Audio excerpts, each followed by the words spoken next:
Hello everyone, अस्सलाम वालेकुम, आदाब, सत श्री अकाल। दोस्तों, आज का मेरा टॉपिक जहेज के ऊपर है। दोस्तों, हम सबको पता है कि जहेज लेना भी गलत बात है, जहेज देना भी गलत बात है। तो फिर हम लोग इस चीज़ को बढ़ावा क्यों दे रहे हैं? दोस्तों, जब हम हमारे बेटे की जो है शादी करते हैं तो जहेज की डिमांड करते हैं।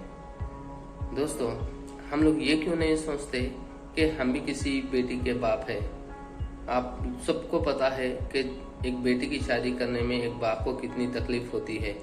वो कहीं से कर्जा लेता है, कहीं से लोन लेता है, जब जाके उसकी बेटी की शादी के लिए वो जहेज जमा करता है। दोस्तों, जब हमारे बड़े लोग को पता है कि जहेज ये नहीं लेना चाहिए, चलो वो उन लोगों के पीरियड में लेना था ले लिए, देना था दे दिए, लेकिन अब के पीरियड में हम बड़ों को हमारे समझा सकते हैं कि ये चीज़ गलत है, ये चीज़ सही है।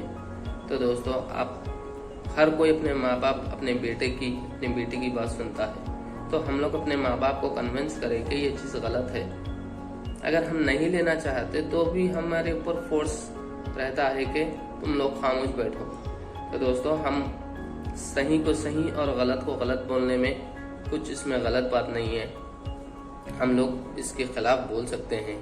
दोस्तों देखिए, आपके भी घर में बहन है, बेटी है, कल के दिन आप भी बाप बनेंगे। तो ये चीज़ हमेशा के लिए ऐसे ही चलते रहेगी कि जहेज के खिलाफ कोई बोलेगा नहीं। अगर हम अब नहीं बोलेंगे तो फिर कब बोलेंगे? दोस्तों, हमारे इस्लाम में भी है कि जो है सो शादी को आसान करो। हम खाली हमारे इस्लाम को फॉलो नहीं कर रहे, खाली मतलब की तरह यूज़ कर रहे हैं। दोस्तों, अगर हम लोग ऐसे ही जहेज लेते रहें, हमारे बड़ों को अगर हम नहीं समझाएं, तो फिर ये दोस्तों, ये जहेज की लानती हमेशा ऐसे ही चलती रहेगी। दोस्तों, जब ये सोचो हम लोग मैच्योर है, हम लोग यूथ है, दोस्तों हम लोग को बुराई की चीज़ों से रुकना चाहिए, तो फिर हम क्यों उसको फॉलो कर रहे हैं? दोस्तों मेरे भाई, हम लोग ये सोचे कि चलो कोई ना कोई मिडिल क्लास फैमिली वाला जहेज दे भी देगा, ठीक है।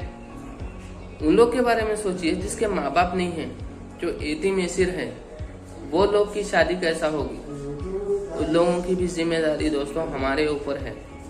दोस्तों, मैंने आपके सामने अभी ये कहा कि यतीम एसिर लड़कियों की शादी भी हमारे जिम्मे है।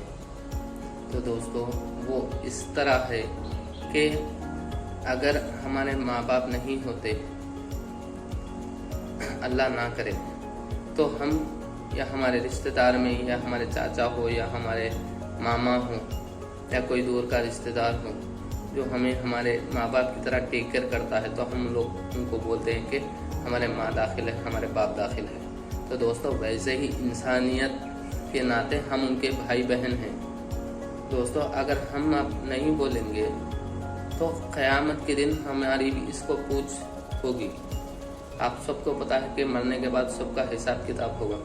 जिसको दौलत दी है उसका भी हिसाब किताब होगा, जिसको सेहत दी है उसका भी हिसाब किताब होगा, जिसको एजुकेशन दी है उसका भी हिसाब किताब होगा, जिसको दौलत दी है कि उसको पूछा जाएगा कि तुमने कहाँ खर्चा किया, जिसको जवानी दी है उसको बोला जाएगा कि तुम्हारी जवानी कहाँ बिताया, जिसको पैसा दिया, जिसको एजुकेशन दिया, तो उसको पूछा जाएगा कि मैंने तुमको इल्म दिया था, तुमने उस इल्म को आगे क्यों नहीं बढ़ाया। तो दोस्तों, ऐसे ही हमारी जिम्मेदारी है कि उनका भी फ़र्ज़ निभाना। खूनी रिश्ता ही एक नहीं होता मेरे भाई, इंसानियत भी कोई चीज़ होती है। तो दोस्तों, हमको इस चीज़ पे बोलना चाहिए। अगर हम नहीं बोलेंगे तो बहुत मुश्किल है, क्योंकि ये ज़माना आपको तो पता है कैसे स्पीड से चल रहा है। दोस्तों, हमारी जिम्मेदारी है कि हम एक अच्छे हमारे हिंदुस्तानी बने, एक अच्छे हमारे इस्लाम का एक अच्छा मैसेज दें। ऐसे ही वीडियोज़ में आपके बीच लाता हूँ कि आप अवेयरनेस के लिए। तो दोस्तों, आपका भी फ़र्ज़ बनता है कि मुझे सपोर्ट करें और ये मैसेज हर किसी को शेयर करें। क्यों? एक पढ़े लिखे को मालूम रहता है कि ये चीज़ सही है, ये चीज़ गलत है। तो अनएजुकेटेड को उसको नहीं पता होता है कि ये चीज़ क्या है, उसके बारे में उसको इल्म भी नहीं होता। तो दोस्तों, जब हम जहेज नहीं लेंगे तो एक अच्छा मैसेज जाएगा। हमारे बड़े लोग को हम समझा सकते हैं, इसके खिलाफ बोल सकते हैं कि जहेज ना लें, खुशी से शादी करना चाहिए, ना कि किसी को तकलीफ़ दे के हम उसके डिमांड रख के किसी को तकलीफ़ देना चाहिए। दोस्तों, हम ही इसके खिलाफ बोलिए। और ये मैसेज एक सवाब जारिया की तरह आप मैसेज किसी और को शेयर करिए, क्योंकि अच्छी बात भी करना एक सवाब जारिया होता है। तो दोस्तों, गरीब लोग की शादी कैसे होगी, हमको ये भी सोचना चाहिए। एक बाप के ऊपर कितनी तकलीफ होती है।